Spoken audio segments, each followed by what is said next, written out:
Just Breathe Live is a YouTube live stream where youth ministry has a say.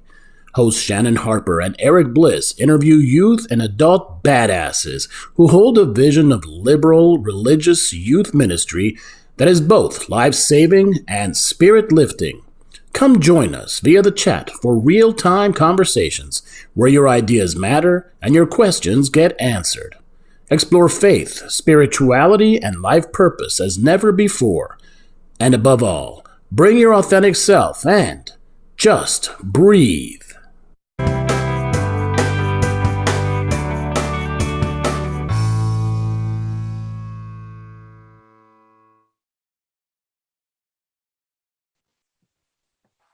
We did it. We're here, right? I think we made it. Hello, everybody. Hi, folks. So glad everyone can join us today for our very first Just Breathe Live. So it's kind of exciting to have never done this before and never done a live show before for me. Eric, what about you? Have you ever done a live show before? I've done a live show on a punk rock stage with a guitar, but I don't think this feels very different. And frankly, I'm a lot more nervous. I don't know. That sounded kind of badass on a punk rock, stage. So but it's great to be here, and thank you all for joining us tonight for this pilot. And I'd like to thank our panelists too. Thanks for coming tonight. We'll introduce you all in a bit. It's a pleasure to be here. Yeah, glad to be here. So for now, I'm Shannon Harper. And I'm Eric Bliss. And we are going to get started. So we thought we would do the traditional thing that we do when we usually gather as youth and young adults and UUs in general. We usually do a check-in just to see how everybody's doing. So, hey, everybody, as you're joining, please feel free to talk in the chat, talk to each other. We're also going to get your messages as well. Hopefully we're going to answer them and such, but we have a check-in question for you tonight. And our check-in question is, what's an experience that you've had, maybe in the last week, maybe last month, whatever, recently with food? So a spiritual experience with food. Like I said, feel free to answer in the chat your responses. And I'm going to go first. So tonight we actually had family birthday party, but we cooked and ate cicadas. So I don't know if anybody joining us is like from the Midwest or I don't actually know exactly where the cicadas were, but I'm in Ohio, and the cicadas came out this summer. And I mean, like, it's the 17-year thing where like droves of them came out, and my yard was filled with them. So I would wake up really early in the morning for like 2 weeks. I would wake up really early in the morning and I would sit in my yard and I would actually watch cicadas come out of the ground, climb up little stalks of grass, dry themselves out, and then like unfurl. It was amazing. And it was an incredible spiritual experience just watching it happen. What I did as I was watching that, I went and I plucked a whole bunch of them in different stages from the ground and the grass and the trees, and I froze them. And I held on to them because I was like, we're gonna try eating these. People say that you can eat cicadas, and we're gonna try it. So tonight we did. We had fried cicadas. I put cicadas in brownies, and we had chocolate covered cicadas, and they were amazing. They were amazing. No, like don't knock it until you tried it. A little nutty, a little crunchy, and the brownie was a little chewy too. They were amazing. And even my grandkids ate them. So that's my spiritual experience recently, my oneness with nature and eating bugs. I'm having a visceral experience to your spiritual experience, Shannon. That's not yucking my yum though, right? No. Okay. I mean, maybe. What you did was incredible, and I applaud it. And I could never do that. So you are my hero. What I will say in terms of my own spiritual experience with food, there is a wonderful, wonderful Mexican restaurant here in Salt Lake City, Utah. and it's called Red Iguana. It's nationally known, and they make lots of different kinds of moles. And their mole negro is the most delicious thing I think I've ever put on the tip of my tongue. It is incredible. And yes, please, I will take some more. But I wouldn't eat it with, maybe I would eat it with cicadas. I don't Okay, know, scratch cicada and that. mole? That feels like it could go hand in hand. Just It's very saying. chocolatey. I would try it. Oh, I had a great experience today. I would walk to there's a little forest grove with a canal kind of running through it. And went over there, and there was a mama deer and two babies. We just watched them for a little bit, and then they walked away. And I was there holding my baby, and then my wife and other daughter came along with some pastries they got at the farmer's market, and just sitting there in that grove by the water, eating a flourless chocolate torte. Oh, it was a heavenly experience. Oh my gosh, mine is just very basic. I went earlier today to a coffee shop, and I ordered a matcha latte. Uh, and then I took a sip and remembered I don't like matcha, but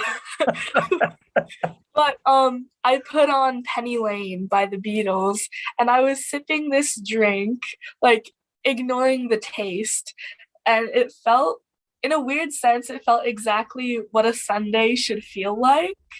Um, and then I ordered a normal coffee latte, which I do like. And honestly, I would order a matcha latte again. It's not my favorite, but it also has become not my least favorite because it made the day what the day should have been. And I don't know if that makes sense, but it just felt like the perfect Sunday morning.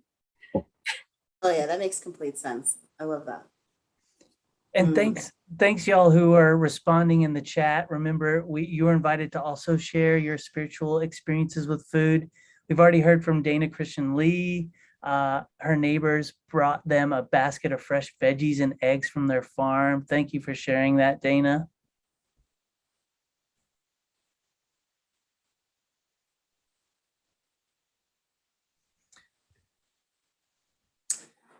Oh, it looks like Deanna Hoyle, fresh roasted green chilies in abundance and so delicious. Oh my goodness. Oh, that sounds wonderful. And I'm getting hungry too. Sarah Millspa, harvesting and eating passion fruit from the vine in her backyard has been joyful and spiritual. It took 2 years to grow the vine. Patience. Yes. Yeah. And back to green chilies. That is green chilies and pineapple on a pizza. Best thing ever. So good. There's also something really great about growing the food that you're eating. I remember like eating this summer we did, not actually, it wasn't this summer, it was like 2 summers ago, but it was for River Rising.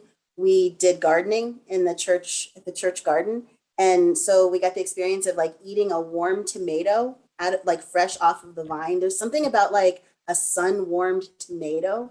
It was amazing. Shannon, what is River Rising? Yeah, River Rising. River Rising is a leadership experience that we do in the Central East region. And hopefully we're going to come back to doing it in person maybe next summer. I'm really hoping for that. But yeah, it's like a week-long experience. Well, let's get into this. The name of our live cast is Just Breathe Live. And so we're going to invite you to breathe with us.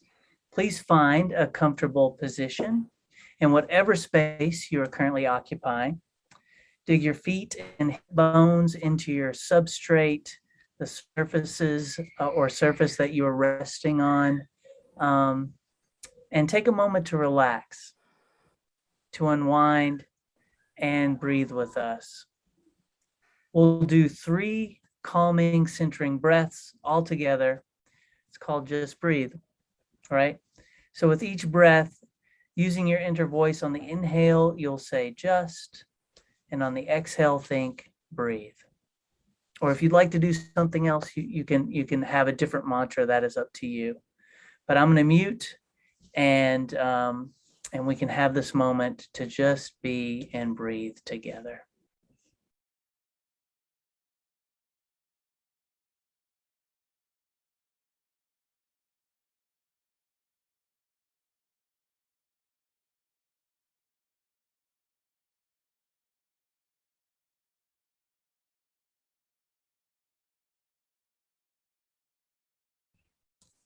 That's great. Thanks, everyone. I feel better. I hope you do too. Who is with us today, Shannon?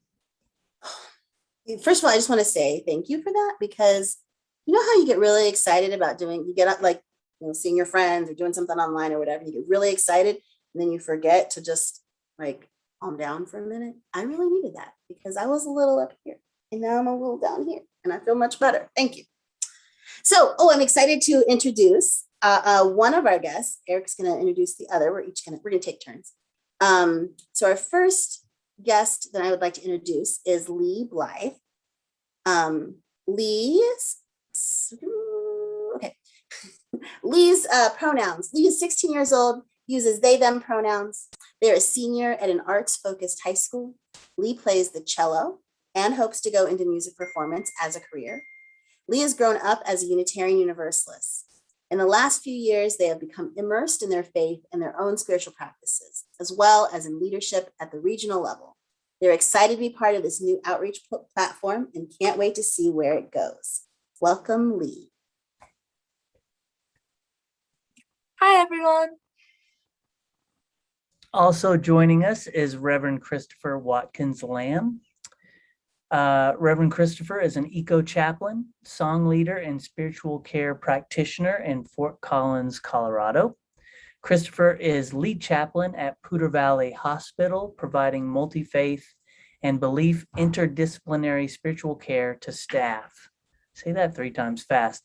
Patients and families. He's also music lead for Foothills Unitarian Church.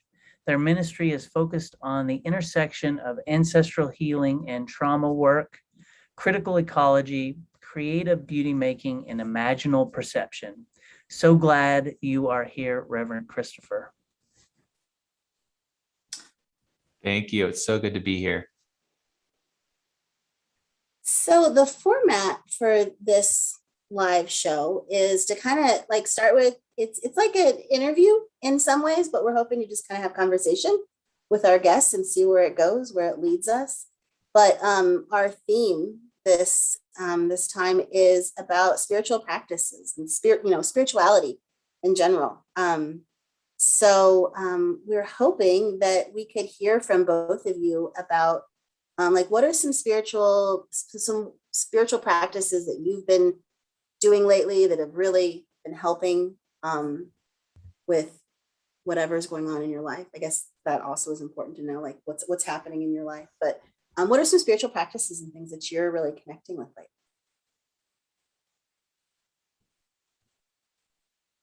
I guess I can go. One that's very big for me personally is listening to music. And I know that's a very general statement, but I actually have specific playlists that I'll use to meditate or just ground myself. I'm a classical cellist, but I have a lot of classical piano pieces that are my go-tos to ground myself or calm down. One of the playlists I have has like the Moonlight Sonata or like Liebestraum by Franz Liszt. Very big piano pieces that a lot of people would know if they heard them. But for me, they have a lot of significance because they're what I go to for meditation and breathing. And I definitely like recommend to people to make playlists with songs or pieces that are specific to them, because it doesn't matter how mainstream the pieces are. If they hold significance to you, then that's what's important. And just like being with oneself, having a way to stay with yourself in moments that you feel like you need to calm down.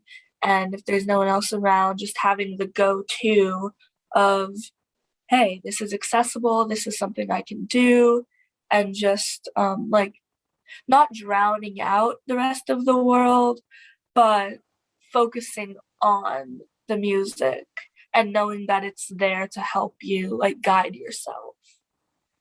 So Yeah, that's I love that you brought up music because I know that both you and Christopher are musicians. Would you also consider playing your cello? And Christopher, you as well. I'd love for you to answer this as spiritual experiences. And if so, what is it about playing music that's nourishing to your soul?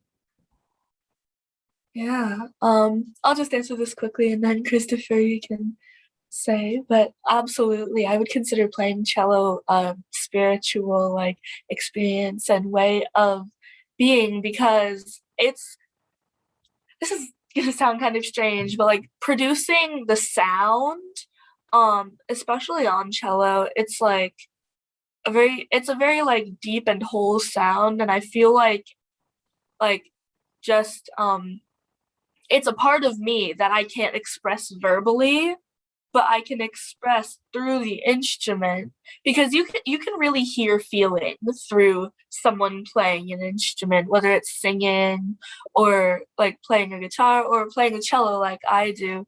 You can really like feel a part of someone's like person when they're using a different outlet to express themselves because it's just showing a different side of them that isn't verbal. So yeah. And Christopher, what about you?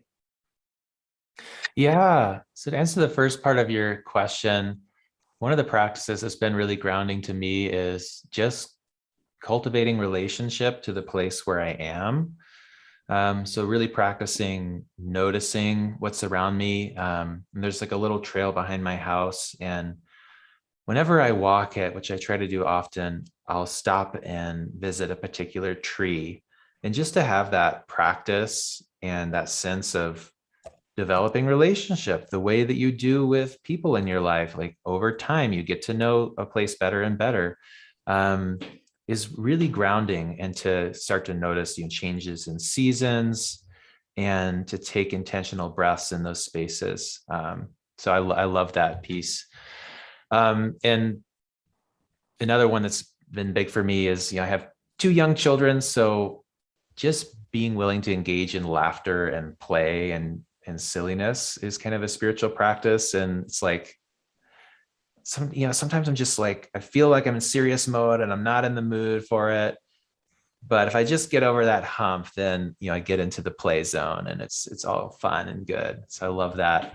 And absolutely music, for me, voice, guitar, and banjo are my main instruments. And,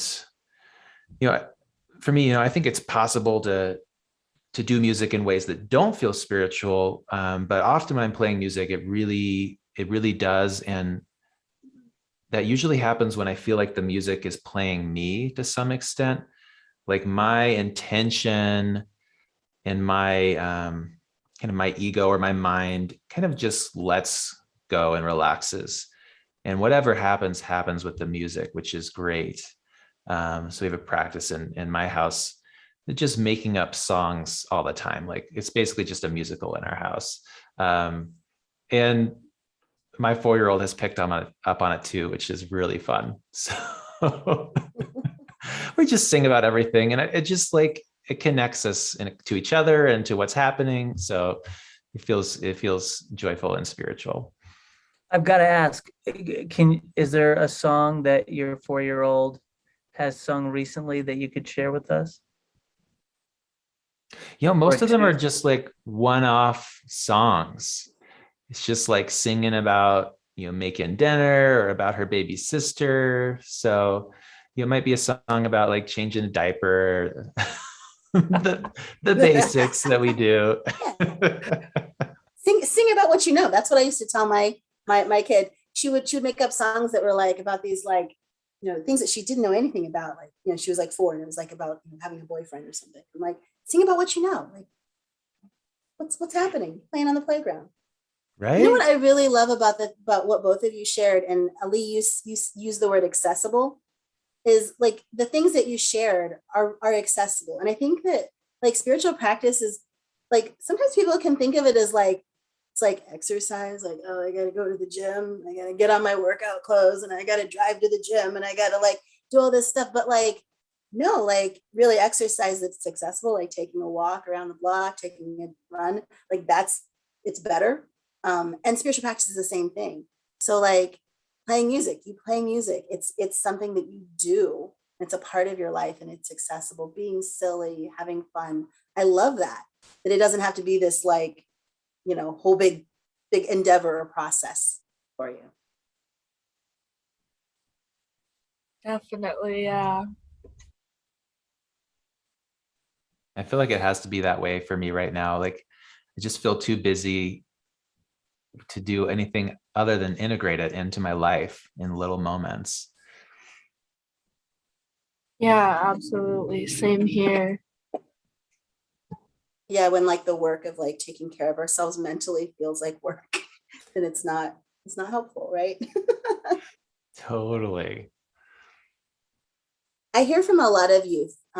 Sometimes like when we have conversations about spirituality, and youth are like, well, I don't really have a spiritual practice. But then when we start talking about like the things that they do to ground themselves, to feel good, to like, Lee, I think you said like, like just like kind of drown out a little bit of like all the chaos that's going on around you.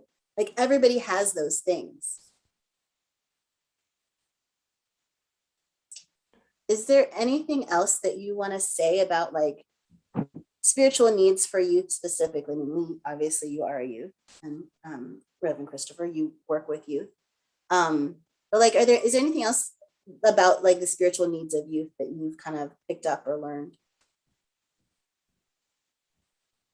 Something I think is just the simplicity like of finding spirituality or grounding practices, because I know that um especially like with my age range of high schoolers, everyone's all like stressed about school. Well, everyone in school is always stressed about school, but like after freshman year, people start realizing, oh, this is serious.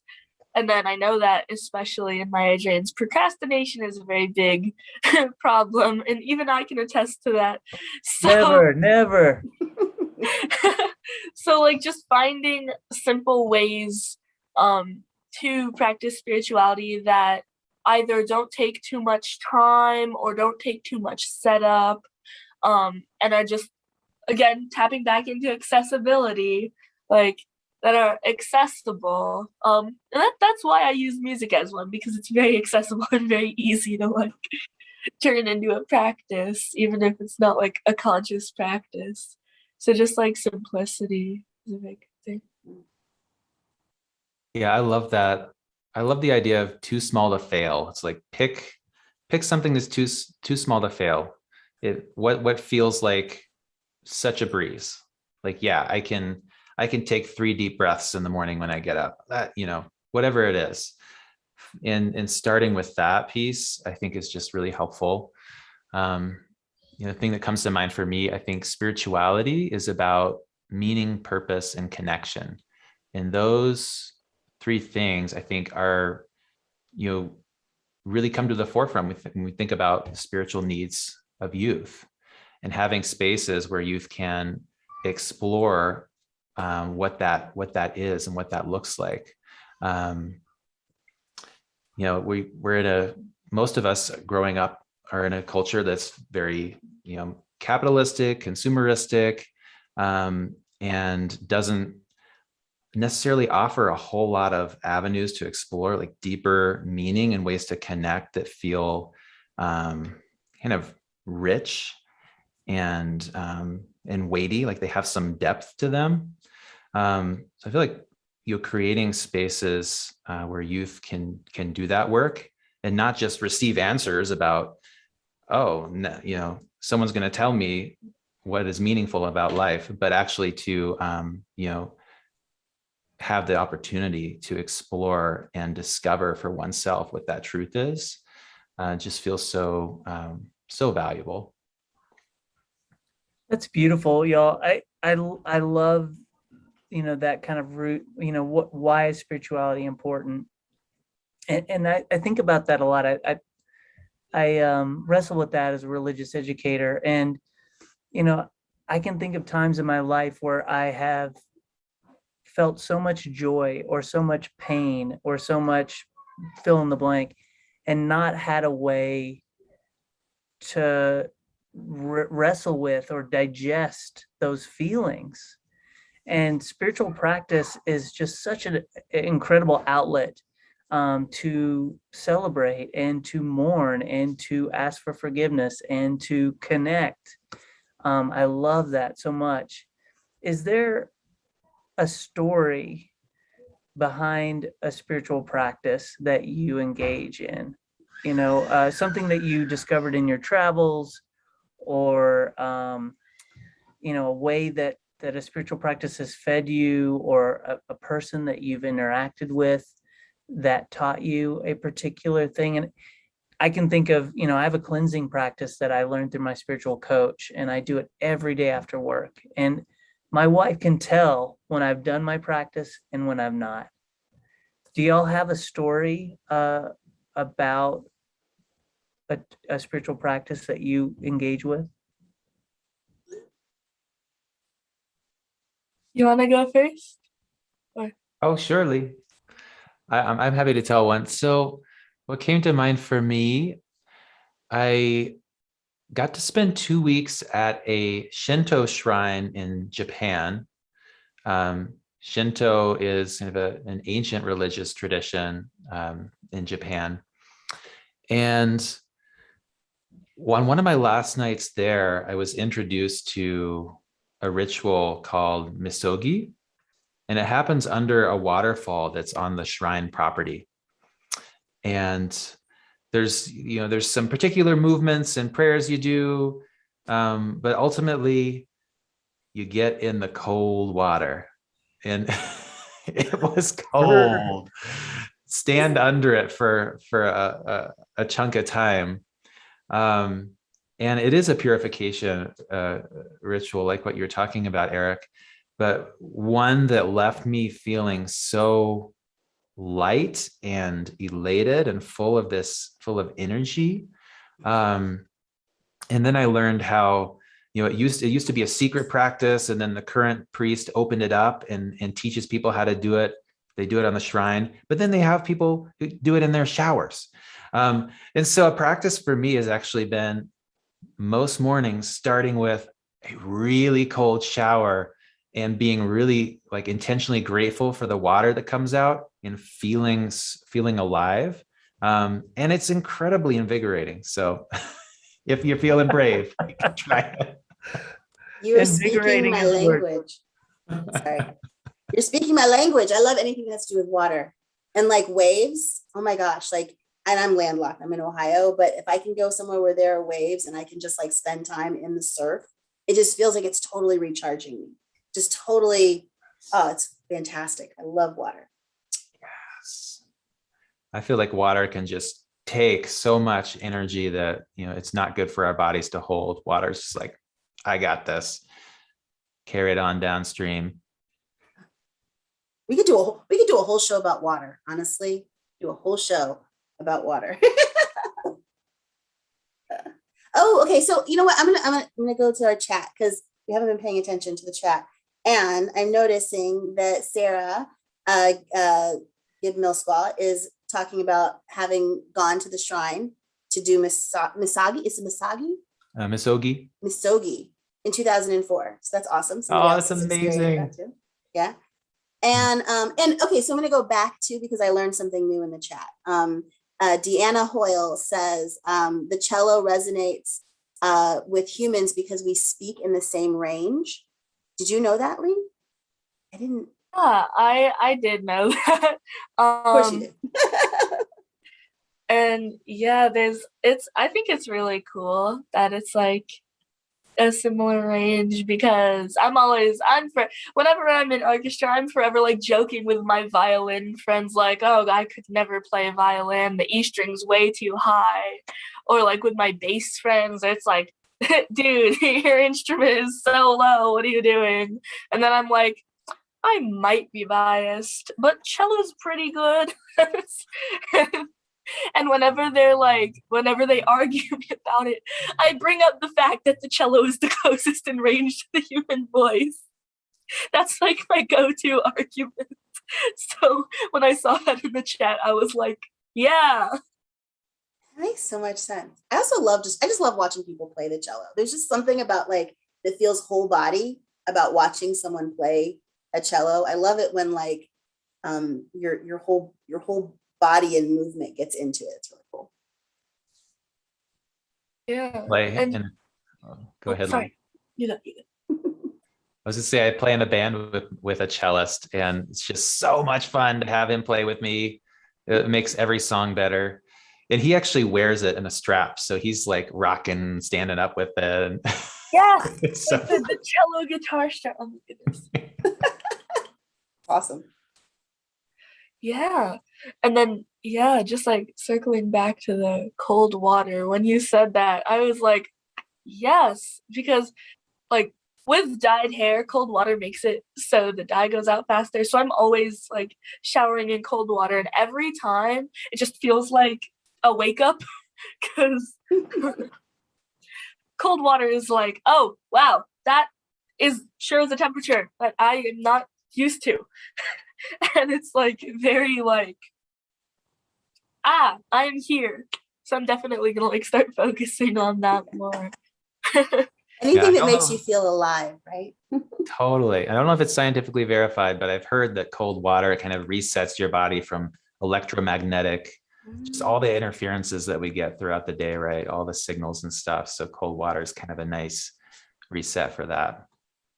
There's Yeah. a Dutch adventurer named Wim Hof who testifies about the wonders of cold water and has done like tons of experiments with his own body and others who participated in studies where they've fought off really serious illnesses just by immersing themselves in ice cold water.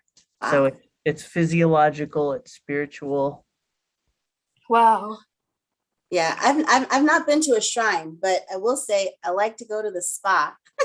And at the spa, you get in the hot tub, and then like, you know, a lot of people avoid the cold water plunge or the cold water shower, and I'm always in that. I love it. Feels great after being really hot. Yeah. I mean, a shrine and a spa, it's like there's some similar things going on, like as far as, you know, like your physical body experiences. I guess you could say the spa is like my spiritual experience. It really is. Yeah. Yeah. Sweating out the impurities, you know. The water is there. The water's everywhere. Yeah, definitely. My spiritual like experience or like what I do is kind of different. It doesn't relate to water, and it is also really strange. Like I was thinking about how I was gonna say this verbally without sounding like weird, but I like talking to myself, and it's not exactly like I'm not going like, hey, how are you? I'm good or whatnot, but I will record myself asking questions, and then at random I'll like play one back to myself, and then I'll look in the mirror and like answer the question to myself. And also just like affirmations, I'll say a random affirmation and I'll just have these to like listen to.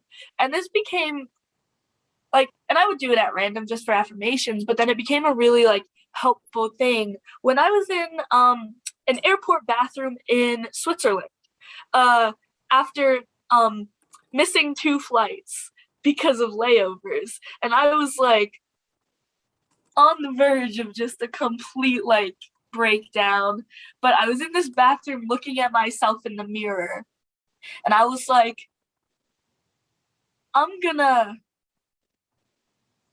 ask myself how I'm doing. Sorry, I had to like think. And I did, and I looked at myself in this mirror, and I recorded a question, and I played it back to myself, like not looking at the mirror. And then I looked at the mirror and I talked to myself about how I was doing. And the thing about talking to yourself is you don't have to hold anything back.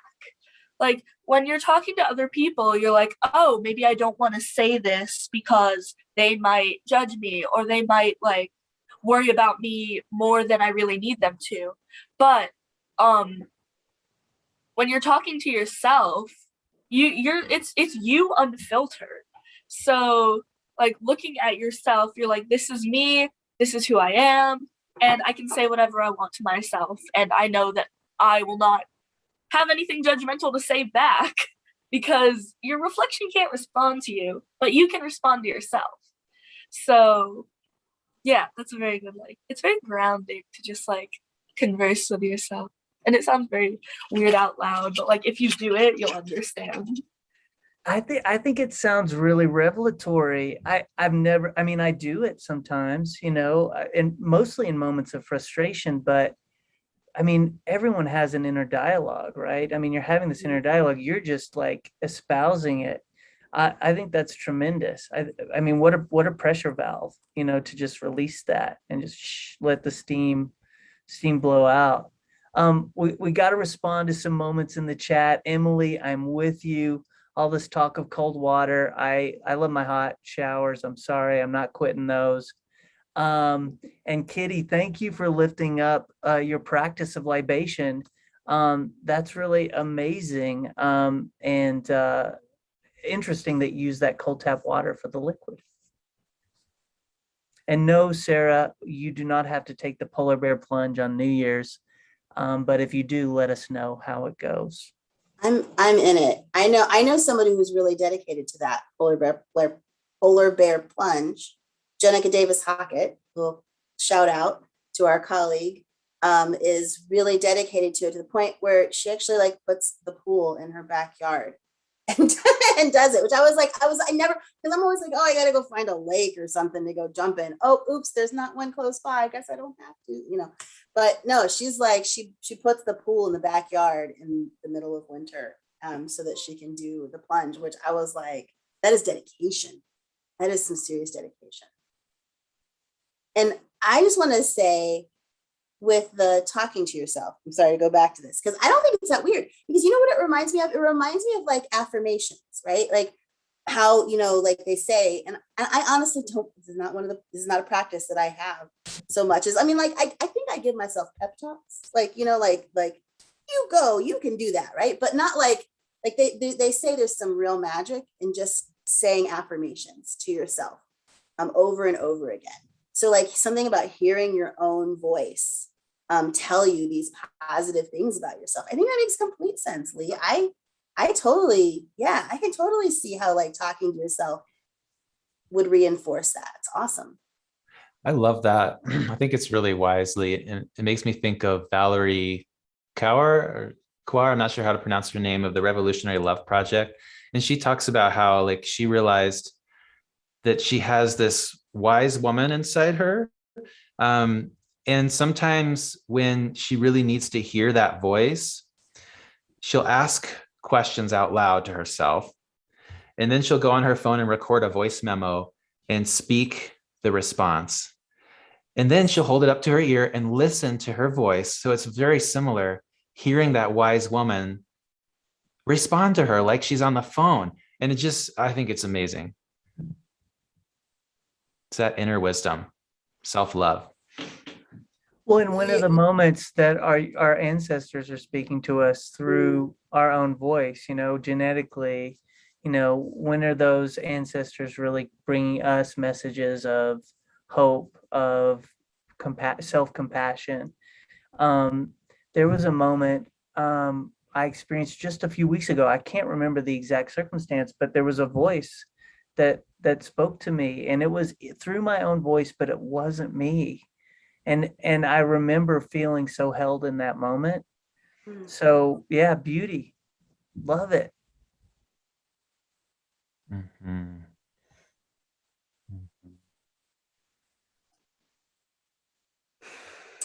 Ooh, Emily Conger says, Lee, connect to your own wisdom. Yes. And journaling. So like journaling is, I do journaling too. I haven't done it lately, but when I was a teenager, I did more journaling, I think. than I do now. But it's that same idea, right? It's not it's not auditory, but it's your voice in writing, speaking to yourself and then reading back. And speaking of ancestors, I've been on a journey past 4 years or so of doing this ancestral healing work, which, it's very personal and introspective in a way, but it's just such widening, beautiful work. And so I have, ancestral altar, and just going on these inward journeys to visit with, well ancestors who are there to support you, has been so meaningful to me. And it does feel like, they're singing in my body, like the very vibration of my cells, they're vibrating all the time. That to me is like the song of my ancestors right there. And so whenever I remember that, I become a much larger version of myself, like a more grounded version of myself. I'm like, oh yeah, it's okay. I'm one in a long line, and it's just very comforting. Can you say more about that, Christopher? What does that practice look like? How do you set it up? Yeah, well, the ancestral healing practice itself, that I've done has been done with a practitioner who kind of leads me through these steps of healing lineages. But then on my own, I can just go and set an intention. Maybe I'm in front of my altar, maybe I'm wherever. And it's always great to start with a little protection. So you ask, any good, well guides or ancestors or helpers to just say, okay, let's set the intention of protecting myself first before I delve into spiritual realms. And then you can, set an intention to meet with a certain ancestor, or just ask for whoever comes. And it's just this beautiful practice of listening within. And in some ways, it's a lot like meditation. In some ways, I feel like it's opposite of meditation, because instead of like letting thoughts come and go, you're really embracing and engaging with the thoughts and feelings that arise, and like writing that wave and writing that story, right? So I like to like put on a little drumming or something. Maybe I'll play the drum. Maybe I'll put something on to listen to, and take a journey, and meet with an ancestor who might have something to share with me, who might offer me a gift, who might make a request of me, and to make a practice of connecting in like that, in an intentional way, means that throughout the day I feel more connected to those beings. I have an ancestor altar, which I just moved, and so I haven't set up my altars again, and so I have a really intentional ancestor altar. But I was talking to my one of my daughters, who's a young adult, and because she was setting up her room, and she was showing me, she has this bookshelf, this bookcase that my mother actually made in paint. So she knows, made in paint. Let me start that over. She painted this bookshelf. But then she was like kind of giving me a tour of the bookshelf and everything that she had intentionally put under the bookshelf. And I was like, oh, well, you just created an ancestor altar. I mean, like it's all of these things that remind you of, your grandmother, your great grandmother, people, important people in your life who have passed on. I'm like, you didn't even like, it wasn't something that she set out to do, but she created it. And she talked about how like powerful that was, to feel that connection, to her people.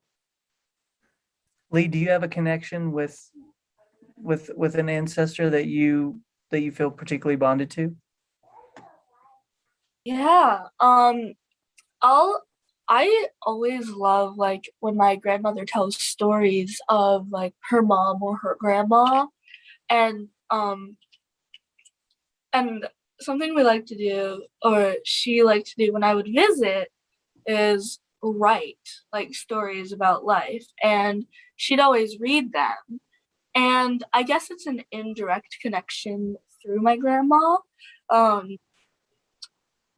because I really, hearing this, I want to do more of this, like make an ancestor altar and really focus on like my ancestors more because mine is kind of via like Grammy and what she has to say about her family.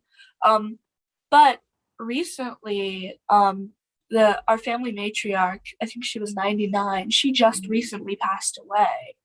So our whole family is very much like connecting over that. Because she was like the oldest person in our like direct family. Um, and so I honestly I want to hear more stories about her because I didn't know her that well personally, but I did know her like through family reunions and through stories people have of her.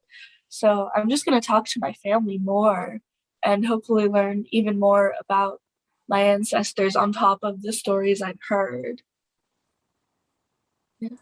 Deep condolences on the passing of your family member.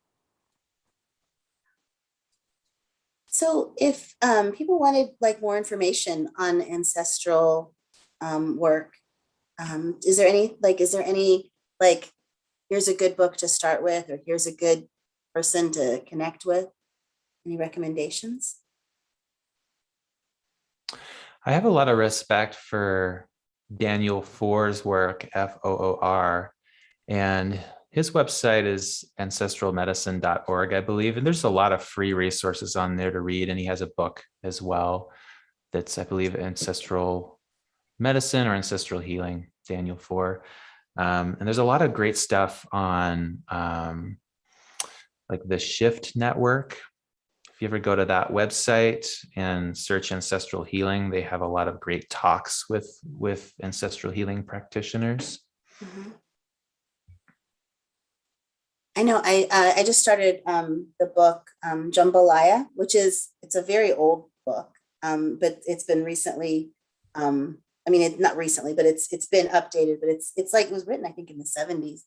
But there's a lot of, and that's like a lot of work with Orishas and Haitian voodoo and that kind of, like, if that's what you're into. But it's really helped me connect with that the African side. Like, you know, I have ancestors from all over the world, and yet I really, you know, as a Black woman, I want to connect with you know, the the spirituality and the culture that my ancestors connected with. And so that book has really it's been like kind of eye-opening and amazing to read about some of that.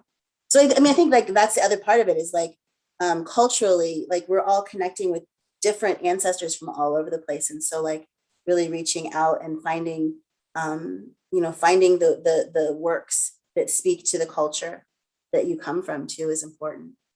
Yeah. Shannon, I noticed that Kitty Valbuena doing some of their own ancestral work. Kitty, you have recommendations? Love for you to share those. Yeah. Absolutely. So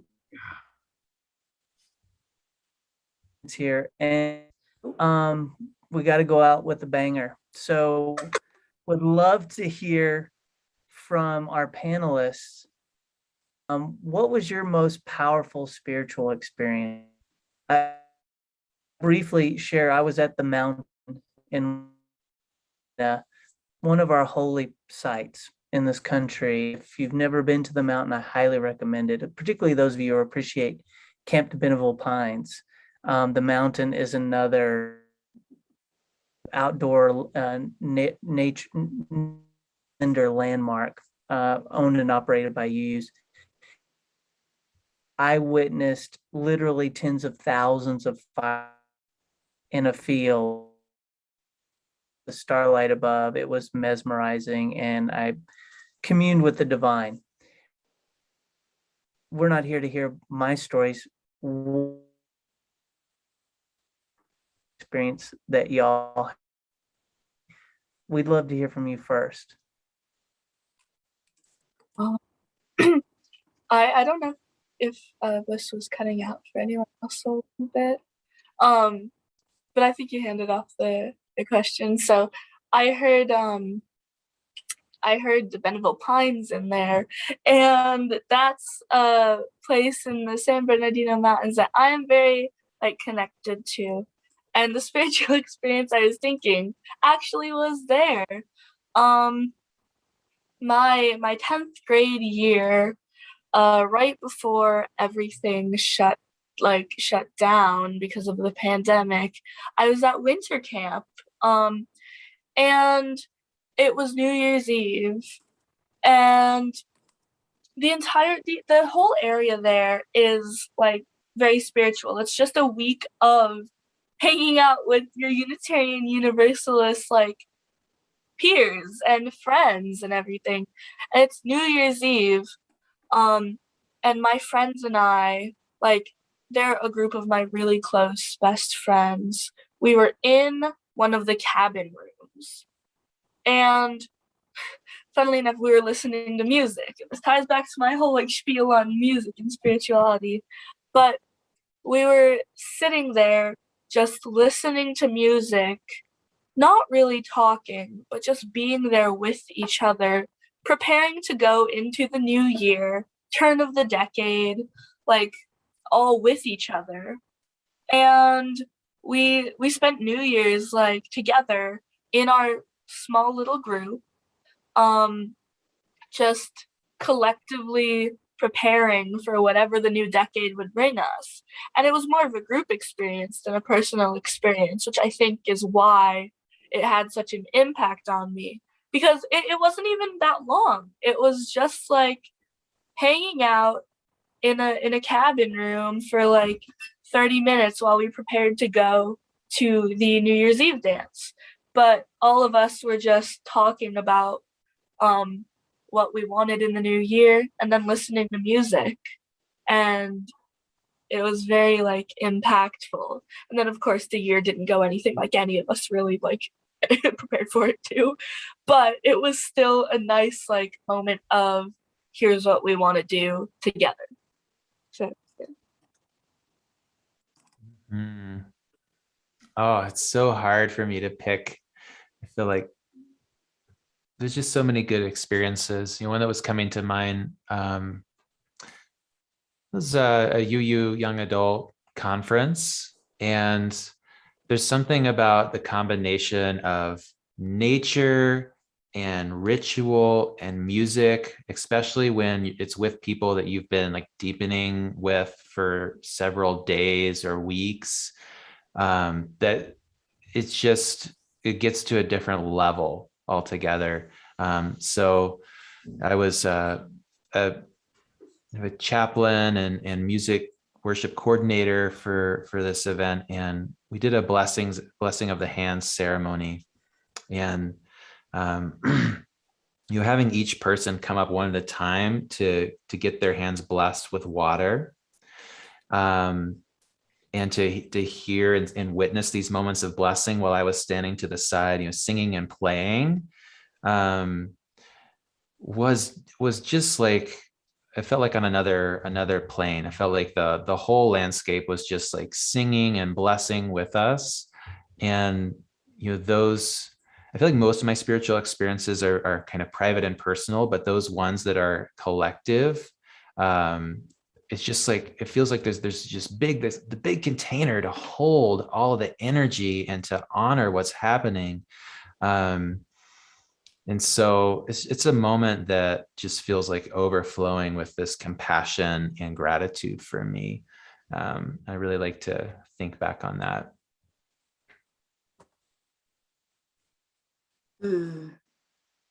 Sounds so powerful. So we want to take a minute and see if there's any questions that people have for our panelists. Panelists, we have to call them panelists, like, I don't know, our guests. Have for our guests. So if you have any questions that you want to ask Lee or Reverend Christopher, you put it in the chat, and we can hopefully answer, or they can hopefully answer some of those questions. And if there are no questions, we can just talk, because we've been doing that pretty good for a while now. But we would love to hear questions if you have them. Maybe Eric, while we're waiting to see if people have questions, you want to tell everybody about what our next show is going to be? Absolutely, Shannon. So tonight was a pilot, and big ups to our panelists, our franelists, for joining us tonight.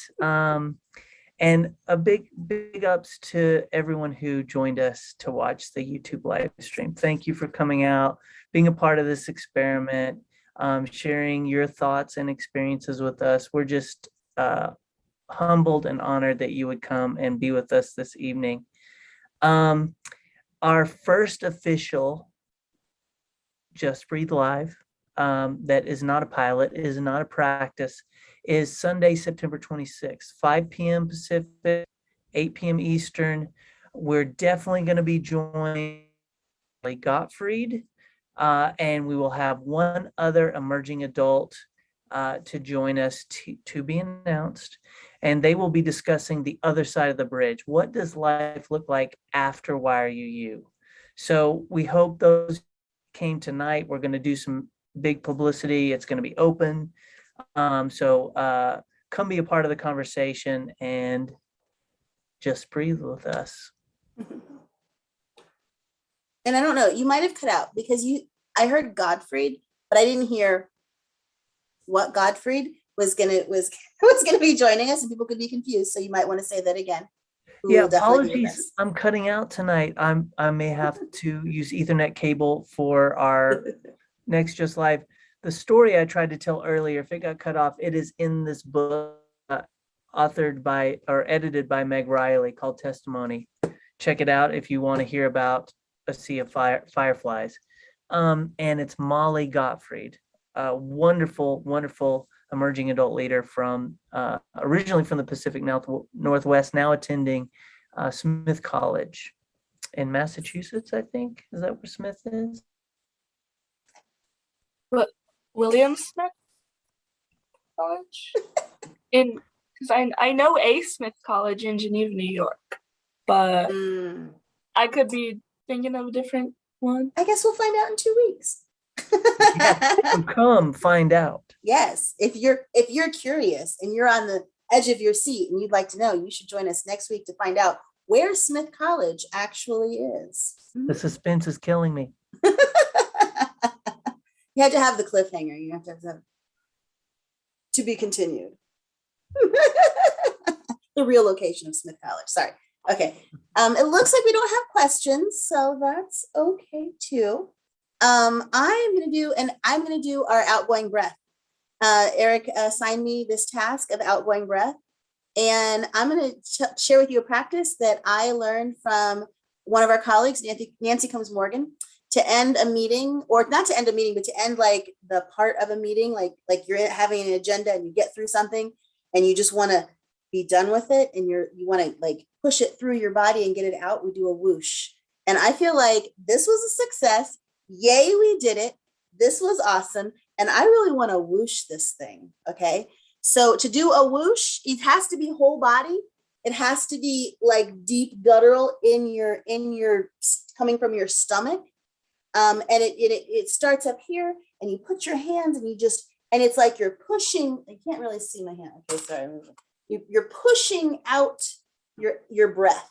And it's this lovely sound. I'm not going to do it as loud as I would normally do it because I don't want to scare y'all. But it's a whoosh, right? So I'm going to turn off my sound, and we're just going to whoosh this thing. Okay, ready?